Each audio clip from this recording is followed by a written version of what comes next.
Hey YouTube, Ed here with Jack of all trades and welcome to another video. So today what I've got is I've got a Ruger 2245 pistol. This pistol happens to be of the MK2 series pistols. I just picked it up. But today what we're going to do is we're going to talk a little bit about the history of Ruger in general, how the MK series pistol came to be, a little bit about the 2245 pistol, how I think this gun shoots and how I like the way it functions or the way I don't like it functions. And then we're going to talk about some future plans that I have for this particular pistol. So stay tuned. Let's talk about the Ruger 2245.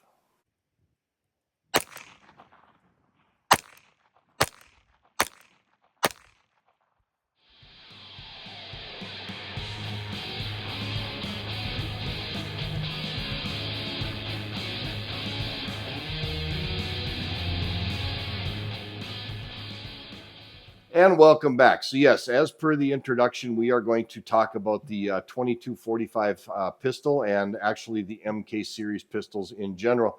But before I do, I would ask that if you're liking what I do out here on this channel, please go down and hit that like and subscribe button.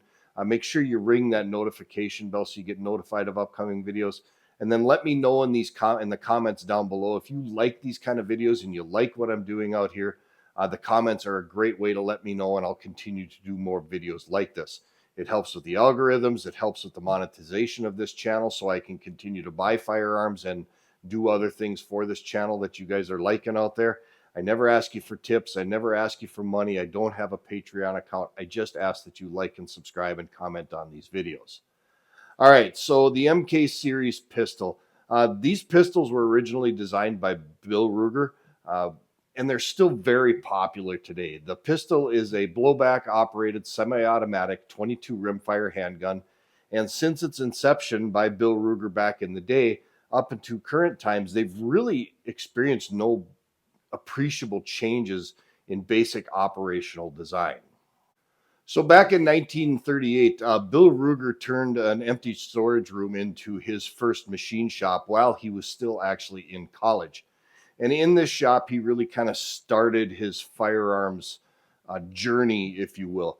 The first gun that he actually designed was in 1939, and he took a Model 99 Savage lever rifle and he basically converted it into a semi-automatic rifle. He's also responsible for the initial designs of the T10 light machine gun, which he drew the plans out for that firearm on his mother-in-law's kitchen table. Those designs actually secured him a job with the Springfield Armory as a weapons designer. Then in 1949, the Ruger 22 pistol was released. Bill Ruger drew inspiration for this pistol from the Japanese Type 14 Nambu pistol, which was invented in 1897 and had more than 500,000 units in production. The Ruger 22 pistol garnered the attention of Alexander Sturm, and together they founded the Sturm Ruger Firearms Company. Now, understand, Alex Sturm was not a firearms designer. In fact, he actually preferred to spend most of his time indoors, though he was a weapons collector and had a very fond interest of firearms, and he loved the look of the new Ruger pistol. He thought it looked a whole lot like the German Luger pistol, which he very much admired and appreciated. He graduated from Yale. He was an artist, an author, an entrepreneur, and he came from a very wealthy family. So Alex Sturm fronted the $50,000 cash needed for the Sturm Ruger Company to get its feet on the ground. Now, as an interesting side note, Alexander Sturm had more than a casual interest in heraldry, coat of arms, and family crests, and he designed the Ruger Red Eagle emblem, which ultimately became the company's logo. Then in 1950, after the Sturm Ruger Company was founded, the Ruger 22 pistol was renamed the Ruger Standard, and it was marketed as an inexpensive pistol for target shooting, plinking, and sporting purposes, and the pistol was an immediate success. At initial cost of $37.50, the Ruger Standard quickly surpassed sales of other 22 rimfire pistols of the day. Then in November of 1951, after a 10-day hospital stay, Alexander Sturm perished due to viral hepatitis. He was only 28 years old, and Bill Ruger took the death of his friend very, very hard, and as a result of that, he turned the Red Eagle emblem into a Black Eagle. Now, an original 1951 Ruger Standard with a Black Eagle emblem is a highly sought-after prize by collectors.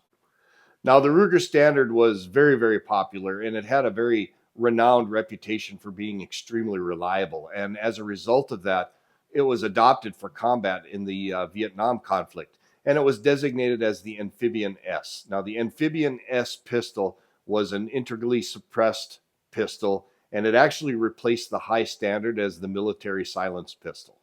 Now, the Ruger Standard pistol was so reliable that in 65 years after the release of the Ruger Standard in 1949, the pistol and all of its successors had real no design issues. Then in 2016, unfortunately, there was a safety recall on all the MK4 pistols, which had a issue regarding the safety mechanism. Thus, that would break Ruger's perfect reliability and safety streak.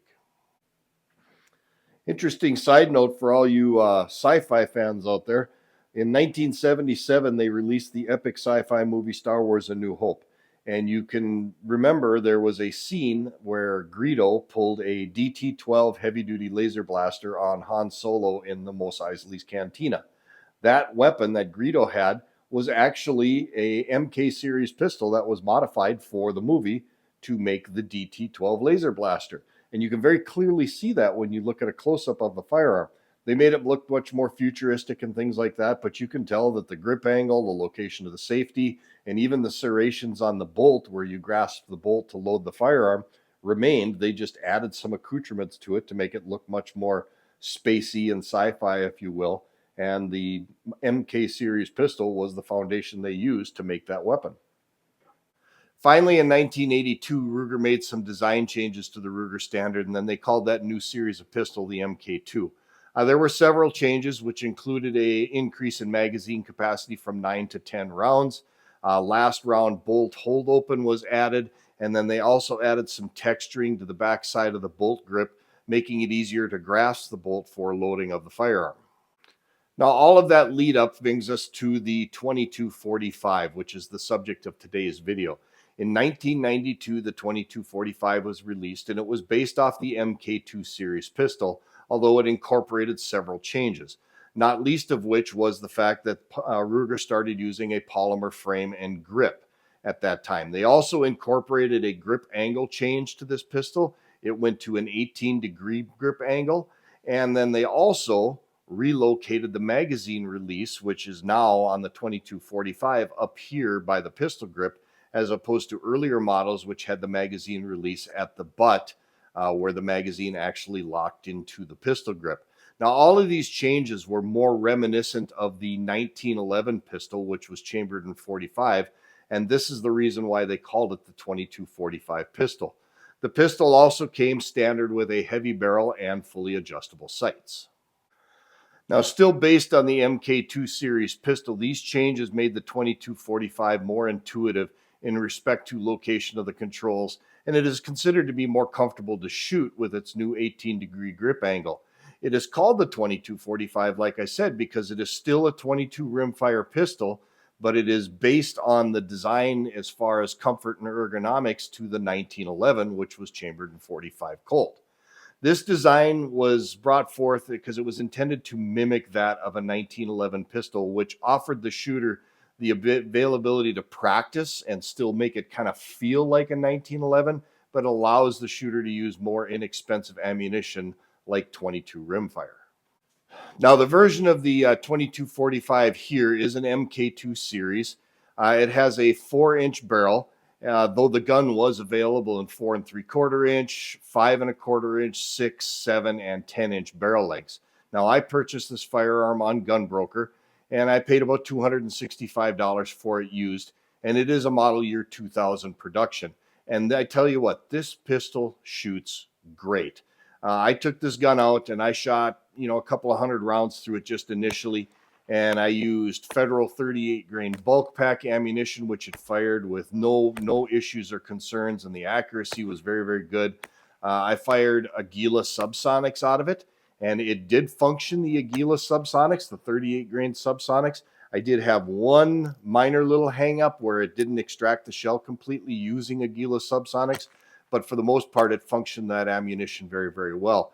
I also used the CCI 22 Quiets. that was designed for automatic or semi-automatic pistols, if you will.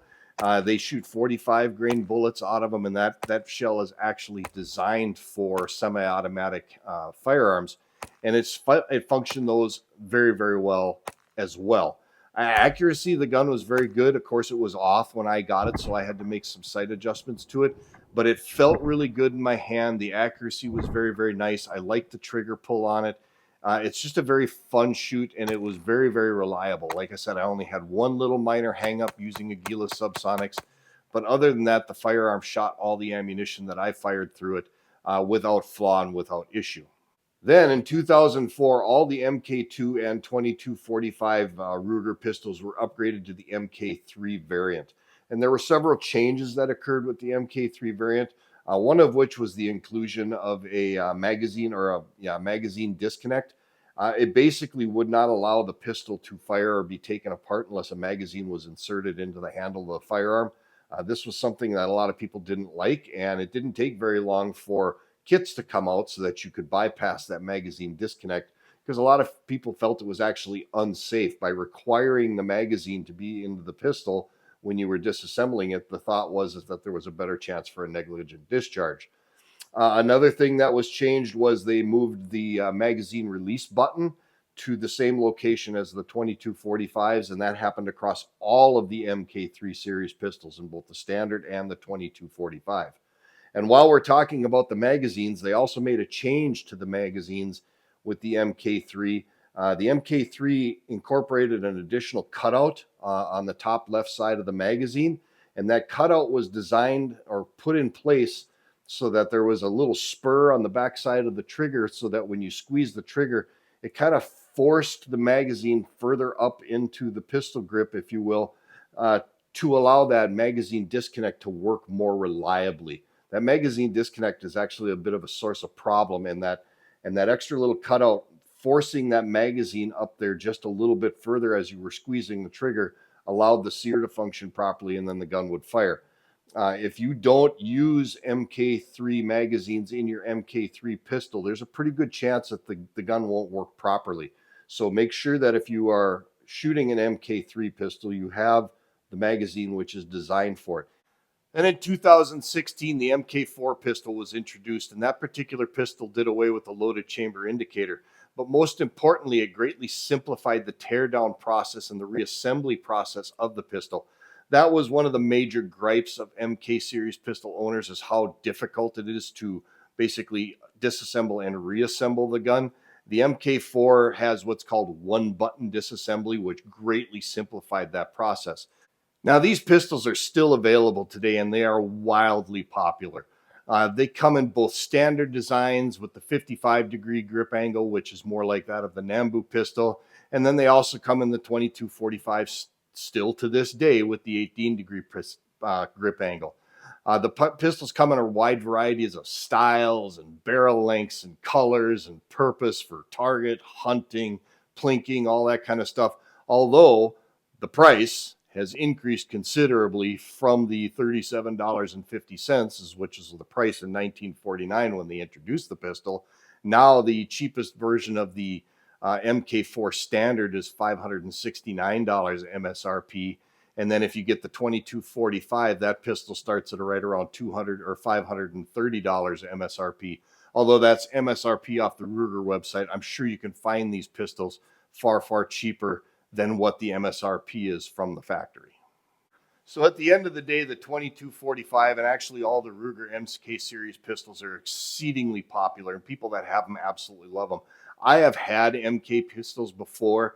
I had an MK3 standard at one point in time, but I was at a point in my life where I was pretty freshly married and I needed some money, and I ultimately ended up selling that pistol. And now I've got this 2245 pistol, and what do I think of it? Well, I actually really like it. It seems to be exceedingly reliable. It's very, very accurate, and it's a whole lot of fun to shoot. Now, if you've watched my previous videos, you know that I really like my Taurus TX22. I like this pistol so much that I went and bought a second one as a spare, because I just like the way the gun feels and the way it shoots and the way it handles. And it's a really good, reliable semi-automatic pistol. But The Ruger MK series pistols also have proven to be exceedingly reliable, and I really like the way this gun shoots, the way it feels, the way it handles, and it cycles every kind of ammo I put through it. So if you're looking for a semi-automatic handgun, this would be a very good option for you, and I would say go ahead and pick one up. Now, I actually have a plan for this pistol. Because I do have a couple of TX22s, I also have a plan for this gun to kind of modify it, if you will. I'm going to actually take this to a gunsmith friend of mine, and this is actually going to be the subject of a future video. And I'm going to actually, what I'm going to do is I'm going to have him shorten this barrel and then thread it for a suppressor. So, and the reason for shortening the barrel is so that when you screw the suppressor on, it's not quite so long and it's much easier to handle and holster and things of that effect. And this is a perfect base to start with, is the 2245, because the heavy barrel is actually the same diameter as my suppressor. So when I screw the suppressor on, it'll look like just one nice continuous barrel. Now, the one thing that I'm going to have them do is I'm going to have them relocate the sight back here, but we'll go over all that. But at the end of the day, this gun does have a plan for it, and we will do a future video on that. So stay tuned and watch for that shortened barrel version of the 2245, which will be modified to accept a suppressor. So with that, let's go ahead and wrap this video up. Now, I hope you found this video a little bit informative. I hope you found it somewhat entertaining. And if you were planning on or thinking about buying an MK series Ruger pistol, I hope it helped you make a decision. I love it. I might actually pick up another one just because they're a lot of fun to shoot. I might pick up a standard just to see what the differences are in the grip angle, because this gun does have the grip angle more reminiscent of a 1911. I might pick up a standard just to see the differences. But at the end of the day, I really like the handgun so far. Like I said, it's accurate, it's reliable, it shoots everything I put through it, and I'm really, really satisfied with it. And I hope that you found some value in this video. With that, let's go ahead and wrap it up. As always, I thank my subscribers. I thank everybody who watches these videos and all of the people who view them. I really do appreciate your support. If you're liking what I do out here, make sure you smash that like and subscribe button down below. It doesn't cost you a nickel, and it really does help out to support the channel. With that, this is Ed from Jack of All Trades. As always, thank you for stopping by, and we'll see you on the next video.